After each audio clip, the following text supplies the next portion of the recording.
The rifle would fail to extract the spent cartridge case. The sequence became grimly routine. Soldier pulls the trigger. Rifle fires. Action cycles. Bolt carrier driven backward by gas pressure. Extractor attempts to pull the spent cartridge case from the chamber. But the case sticks. Gripped by corroded chamber walls. Sealed by powder residue. The extractor, a small hook-shaped piece of spring steel, pulls against the rim of the brass case. The soft brass deforms under pressure. The extractor tears through the rim. Leaves the body of the cartridge wedged firmly in the chamber. The bolt carrier cycles backward, ejecting only the torn brass rim. A fresh round strips from the magazine. Pushed forward by the bolt. But the bolt cannot close. The chamber still contains the body of the previous cartridge case. The fresh round jams against the stuck case. The action is completely locked. Soldier pulls the trigger. Hears only a click. The hammer has fallen on a firing pin that cannot reach the primer because the bolt isn't fully closed. At this point, the rifle is completely inoperable. No amount of manipulation will clear it. The only way to fix this malfunction is to insert a cleaning rod down the barrel from the muzzle end. Punch the stuck case backward out of the chamber. This requires removing the magazine. Locking the bolt to the rear. Inserting a cleaning rod down the 20-inch barrel. Forcefully driving the stuck case out through the ejection port. But soldiers hadn't been issued cleaning rods. The rifle was supposed to be self-cleaning. Cleaning kits, when they existed at all, were kept at base camps. Not carried on patrol. Even if a soldier had a cleaning rod, performing this clearance under fire was virtually impossible. Required both hands. At least 30 seconds, even for an experienced soldier. Left the soldier completely unable to defend himself. In a firefight where the enemy might be 10 feet away in thick jungle, 30 seconds without a functioning weapon was a death sentence. Marine Corporal John Stevens wrote home in June 1966. Out of 40 rounds I fired, my rifle jammed about 10 times. I pack as many grenades as I can, plus bayonet and K-bar jungle knife, so I will have something to fight with. If you can, please send me a bore rod and a 1 1/4 inch paintbrush. I need it. Our rifles are getting a lot of guys killed because they jam so easily. The desperation in that letter. A Marine begging his family to mail him the equipment his own military hadn't provided. Equipment he needed to keep his rifle functioning. Equipment that might keep him alive. Fighting in dense jungle where the enemy could be 5 feet away. Where contact happened without warning. Where survival depended on immediate, overwhelming firepower. And discovering your rifle would fire 5 rounds and then become a useless club. October 1966. The commanding officer of 1st Battalion, 2nd Infantry, 1st Infantry Division filed an official report. The new M-16E1 rifles are experiencing malfunctions to the extent that confidence has been degraded. His battalion had lost men in firefights when their rifles failed. Troops were beginning to pick up enemy AK-47 rifles from dead North Vietnamese soldiers. Weapons they knew would fire reliably even when covered in mud. The AK-47 became the M-16's devastating counterpoint. Designed in the Soviet Union by Mikhail Kalashnikov, adopted in 1947. The AK used a fundamentally different operating system. Long-stroke gas piston. When the rifle fired, propellant gas was tapped from the barrel. But instead of being channeled back into the bolt carrier like the M16, the gas drove a long piston that was physically separate from the bolt carrier. The piston pushed the bolt carrier backward. Then the piston returned forward while the bolt carrier continued cycling. This meant propellant gas and fouling never entered the action. All the combustion residue stayed in the gas tube and piston, completely separate from the bolt and chamber. The AK was also built with loose tolerances. Allowed it to function when dirty, wet, or corroded. The bolt had significant clearance inside the receiver. Dirt and debris simply fell out through gaps in the design. The magazine was curved. Designed to feed reliably even when dented or dirty. Every part of the weapon prioritized reliability over precision. Mikhail Kalashnikov had designed it based on his experience, as a Soviet tank commander in World War II. He knew that soldiers in combat conditions couldn't maintain weapons carefully. He designed a rifle that would work regardless of how badly it was treated. North Vietnamese and Viet Cong fighters maintained their AK-47s poorly, if at all.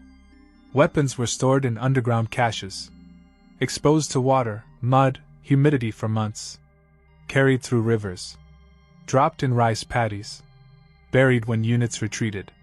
Yet the weapons functioned with near-perfect reliability. An AK could be pulled from a muddy stream, bolt cycled once to clear water from the action, and the weapon would fire. American soldiers noticed immediately. "We found a case that had been buried in mud, dropped in rivers, left in the jungle for weeks," wrote Sergeant William Rodriguez. "We picked them up, pulled the bolt back, and they fired. Our M-16s jammed if you looked at them wrong." The contrast became a bitter joke among infantry units. The enemy had better rifles than we did. The underground market for captured AK-47s flourished. Officially, carrying enemy weapons was prohibited. American ammunition wasn't compatible. Carrying enemy weapons could lead to friendly fire incidents. Unofficially, many squad leaders allowed or even encouraged their men to carry captured AKs.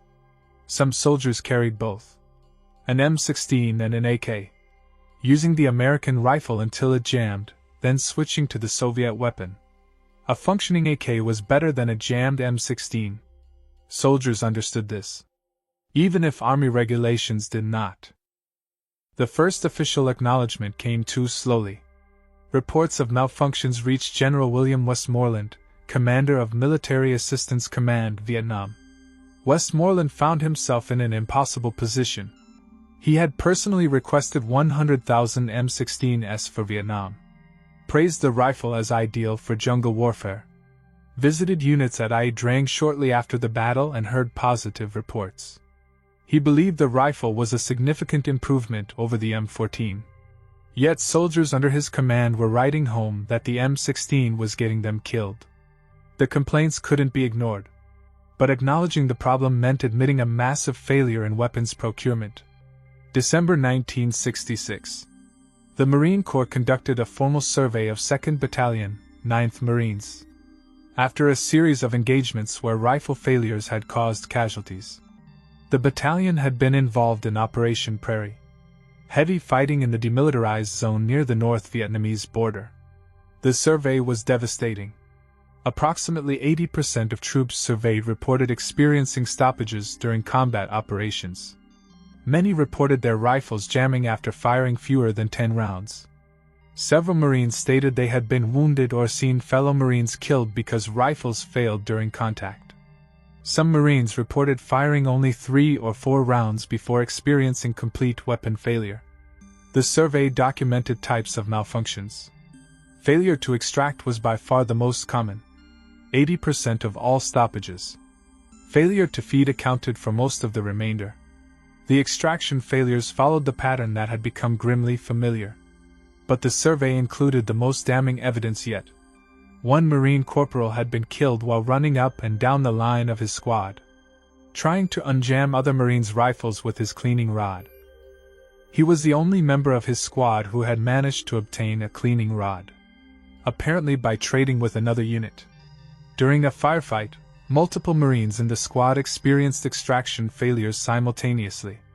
The corporal moved from position to position, using his cleaning rod to punch stock cases out of chambers.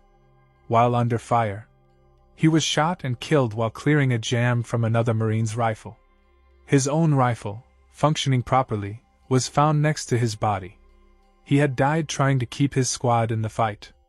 By early 1967, the stories were reaching the American public. Soldiers' letters home began appearing in newspapers. One Marine officer wrote Senator Gaylord Nelson, "The weapon has failed us at crucial moments. As many as 60% of the rifles failed to operate. I know of at least 2 Marines who died within 10 feet of the enemy with jammed rifles." Another letter from a Marine stated simply, "You know what killed most of us? Our own rifles. The M16.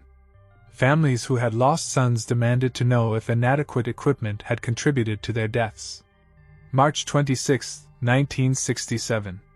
The Washington Daily News broke a major story about M-16 reliability problems.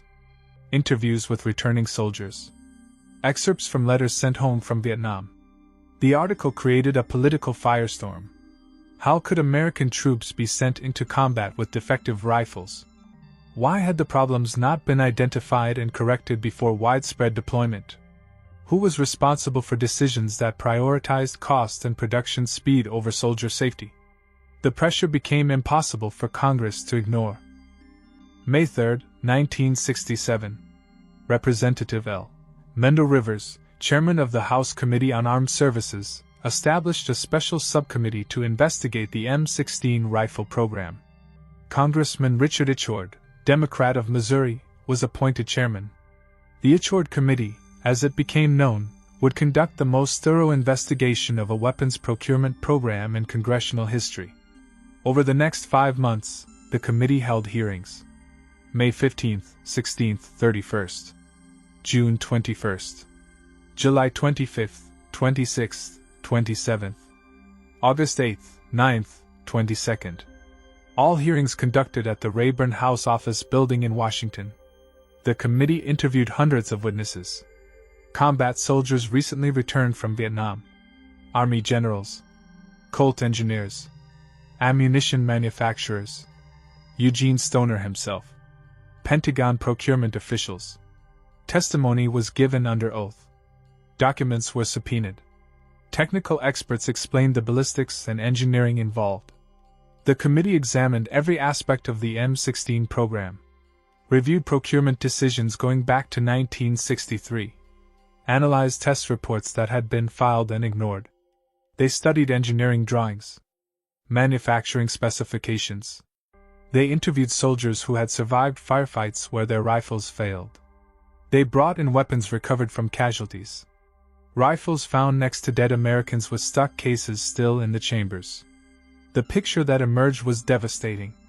Every decision that had transformed the reliable AR-15 into the failing M-16 was documented in detail. The switch from IMAR 4475 to WC-846 powder without adequate testing. The rejection of chrome plating despite manufacturer recommendations. The failure to provide cleaning equipment or training. The misleading claims about the rifle being self-cleaning. The increased cyclic rate that accelerated fouling. Quality control problems at Colt that allowed rifles to be shipped with defective parts. Each failure documented with technical data. Engineering reports. The testimony of soldiers who had paid the price. The committee discovered that multiple people had raised red flags about these issues before widespread deployment. Colt engineers had protested the ammunition change in writing. Company officials had stated explicitly they could not guarantee weapon performance with the new powder. Eugene Stoner had recommended chrome plating in his original design specifications. Air Force officers who had used the rifle successfully emphasized the need for cleaning equipment and training. Test reports had shown increased malfunction rates with WC-846 ammunition. All of these warnings had been ignored. Dismissed. Buried in the urgency to get rifles to Vietnam and the desire to cut costs. The most damning revelation concerned who knew what and when. Army Ordnance had test data showing WC-846 ammunition caused increased malfunction rates.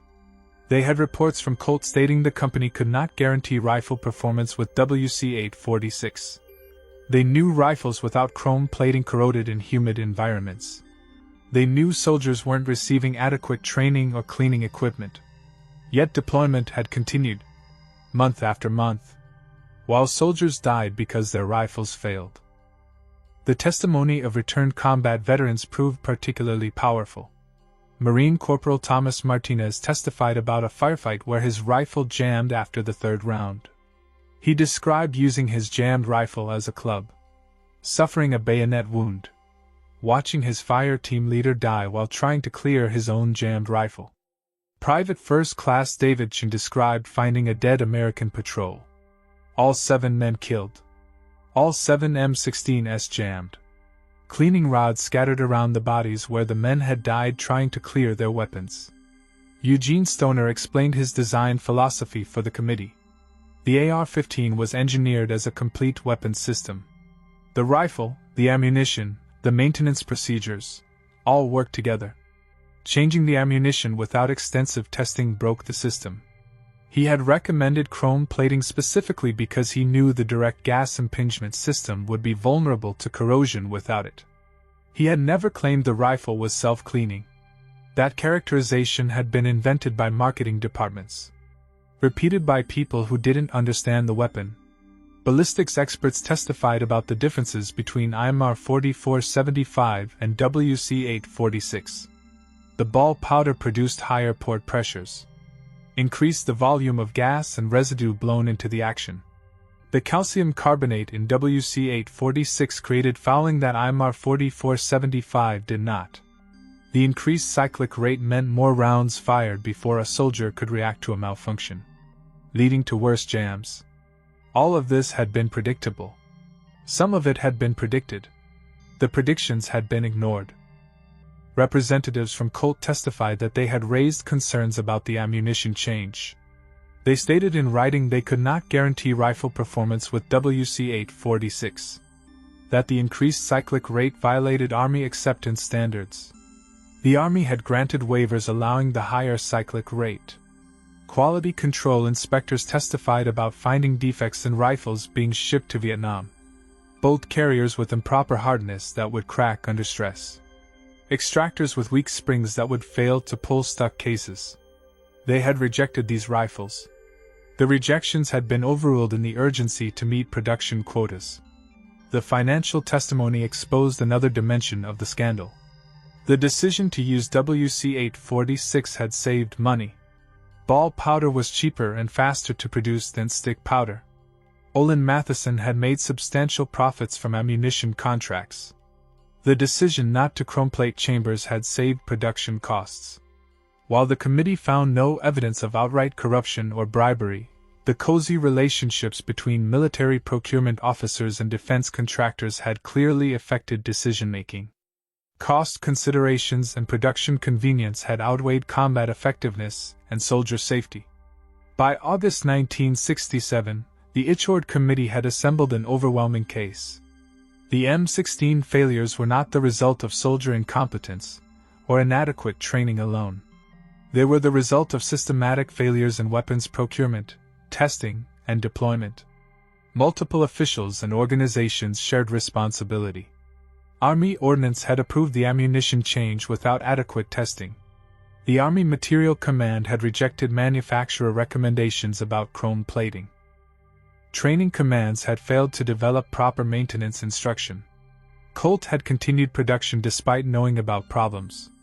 Olin Matheson had supplied ammunition that didn't work properly with the rifle. Pentagon procurement officials had prioritized cost and speed over reliability.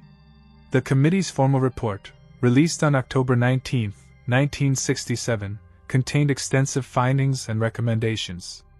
The switch to ball powder ammunition was identified as the primary cause of malfunctions. The lack of chrome plating in the chamber was the secondary cause. The failure to provide adequate cleaning equipment and training was the tertiary cause. The report recommended immediate action. Chromeplate all M-16 chambers and bores. Develop improved ammunition with reduced fouling characteristics. Provide extensive cleaning kits to all troops carrying M-16s. Implement comprehensive training programs on proper maintenance. Modify the rifle to reduce the cyclic rate. Establish better quality control in production. Create accountability for procurement decisions that affected soldier safety. The investigation generated enough political pressure that the Army could not continue its previous course. Changes began immediately. Even before the final report was released.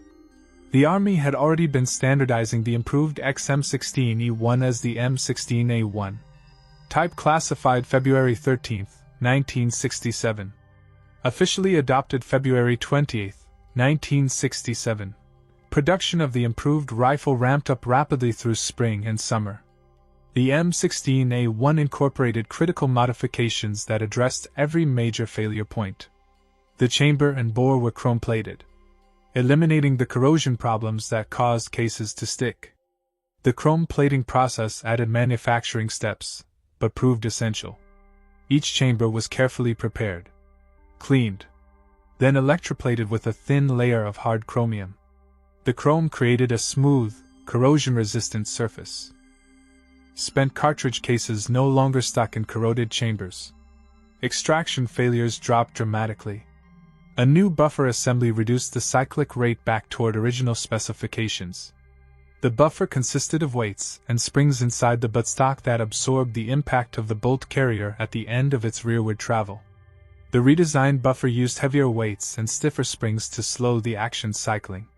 This reduced the cyclic rate from over 900 rounds per minute back down to between 750 and 850. The slower cyclic rate meant less violent action cycling, reduced stress on all components. The forward assist was strengthened and improved. While Eugene Stoner had opposed this feature, soldiers in the field found it useful when properly applied. However, training emphasized that the forward assist was for chambering a round when loading the rifle quietly, not for forcing a jammed action. Most importantly, the designation change came with a complete overhaul of training and maintenance procedures. The self-cleaning myth was explicitly and publicly debunked. Army training commands rewrote all instruction materials. The new doctrine emphasized that the M-16 required regular, thorough cleaning, especially in combat conditions. Field Manual 23-9 was completely rewritten.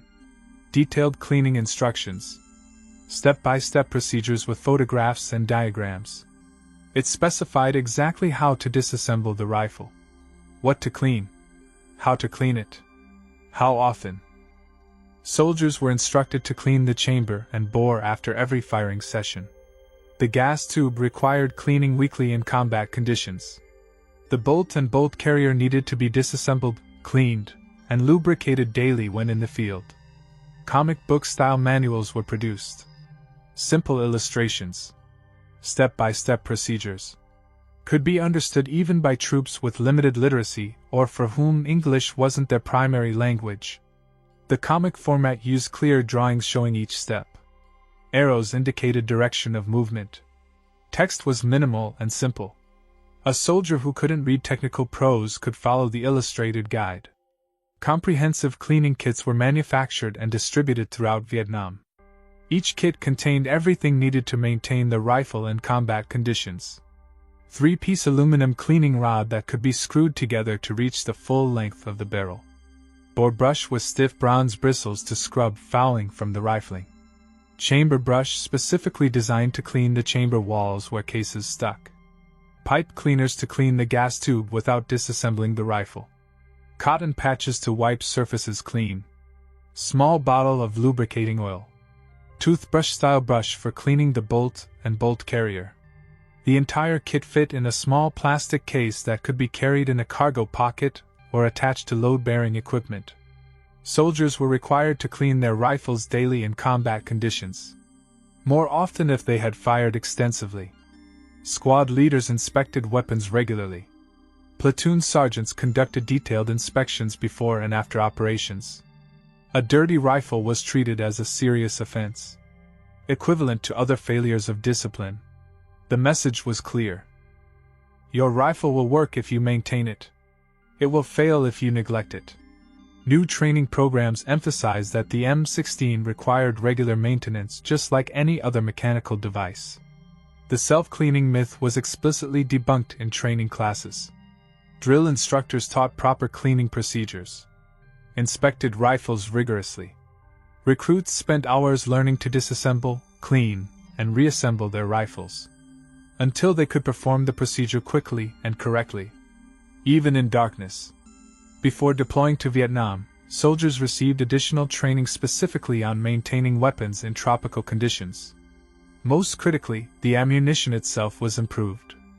In 1970, a new powder designated WC-844 replaced WC-846 for 5.56 mm ammunition. WC-844 had reduced calcium carbonate content, producing significantly less fouling. The combination of chrome plating and cleaner ammunition solved the extraction problem that had killed so many soldiers. The results were dramatic. By late 1967 and early 1968, units equipped with M16A1S, proper cleaning equipment, and adequate training reported substantial improvements in reliability. Malfunction rates dropped to levels comparable to or better than other military rifles. The extraction failures that had plagued the original M16 became rare. Soldiers who had despised and feared the M16 began to trust it. The rifle's inherent advantages could finally be realized without the crippling reliability problems.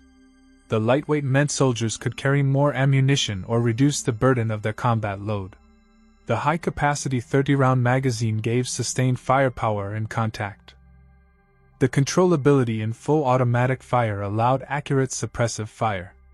The devastating terminal ballistics of the high-velocity 5.56mm round at close range proved highly effective in jungle combat. With chrome-plated chambers, proper cleaning, and improved ammunition, the M16A1 became the weapon it should have been from the beginning. In early 1968, the Army conducted comprehensive surveys of troops in Vietnam, designed to measure soldier confidence in the improved rifle, identify any remaining problems. Results showed overwhelming satisfaction. Approval ranged from 85% to 98% across different surveys. The February 1968 Department of Defense survey provided the most detailed data. 2,100 soldiers and Marines were surveyed about their combat experience with the M16A1. Only 38 individuals, less than 2%, stated they wanted to replace the M16 with a different weapon. The vast majority reported the rifle functioned reliably in combat. Most soldiers reported no significant malfunctions during the previous month of operations. When malfunctions did occur, they were typically minor feeding issues that could be cleared quickly. Not the catastrophic extraction failures that had killed men a year earlier. An August to September 1967 survey, conducted while improvements were being implemented, found that 85% of respondents reported the M16 performed well in combat. 87% said they liked the weapon. A January to February 1968 survey found that 85% of troops wanted either the M16 or the XM177, a carbine version of the M16, for combat operations. The remaining 15% preferred other weapons. But this was considered normal variation. No weapon satisfies all users under all conditions. The transformation was complete. A weapon that had been called a death trap, that soldiers had refused to carry, that men had died cursing, had become trusted and effective. The same basic design, when properly implemented with appropriate ammunition, chrome plating, cleaning equipment, and training, proved to be an excellent combat rifle. The human cost of the delay was incalculable. No one knows exactly how many American soldiers died because their M16s jammed during firefights. The number was certainly in the hundreds. Possibly more. Each death was preventable. Each resulted from decisions made in offices thousands of miles from Vietnam. Decisions that prioritized production speed and cost savings over soldier survival. Beyond deaths, thousands of soldiers had been wounded while fighting with jammed rifles or using inferior weapons. The psychological cost was equally severe. Soldiers lost faith not just in their rifles, but in the institution that had sent them into combat with defective equipment. The damage extended beyond individual tragedies. The M16 scandal became a symbol of everything wrong with the Vietnam War. Hasty decisions, inadequate testing, prioritization of systems and statistics over human realities, disconnect between leadership and troops in the field. For many Americans, the story of soldiers dying with jammed rifles epitomized the war's larger failures. The story didn't end in 1967. The M16A1 served throughout the remainder of the Vietnam War with increasing success. As soldiers learned proper maintenance, and the weapon's quirks became familiar, the rifle evolved from liability to legend. By the 1970s, veterans who had cursed the early M16s praised the M16A1. The rifle continued to evolve.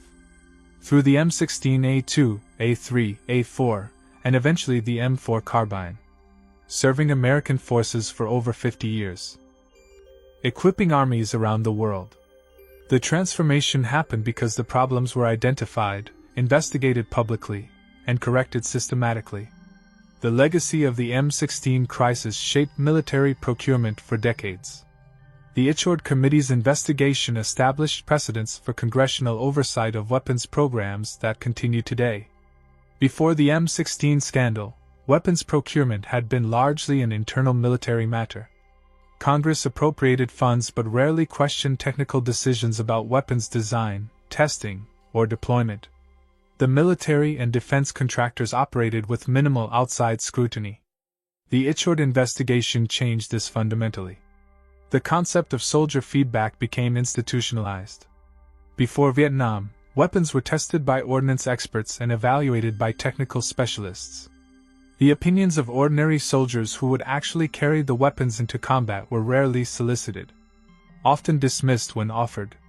The M-16 crisis demonstrated that soldiers in combat conditions discovered problems that laboratory testing missed. Their feedback wasn't merely anecdotal complaint. It was essential operational data. The Army established formal mechanisms for troops to report equipment problems. After the war, the Army created the Product Quality Deficiency Report System, allowing soldiers to file official reports about equipment failures. These reports were tracked, investigated, could trigger engineering changes or procurement modifications.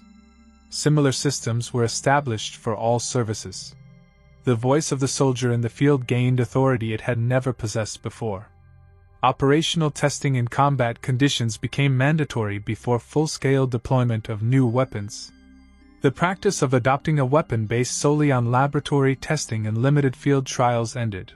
New rifles, machine guns, and other individual weapons now undergo extensive operational testing by combat units in realistic conditions. Test units file detailed reports on reliability, maintainability, and combat effectiveness. Procurement decisions cannot proceed without positive operational test results. Procurement regulations were tightened to prevent the kinds of waivers and shortcuts that had caused the M-16 disaster. The practice of granting waivers that allowed weapons to be fielded despite failing to meet specifications came under intense scrutiny. New regulations required that any waiver to acceptance standards be documented, justified in writing, approved at high levels of authority. The casual granting of waivers that had allowed defective M-16s to be shipped to Vietnam became much more difficult. Quality control inspections became more rigorous and independent. Previously, contractors often performed their own quality control with minimal oversight.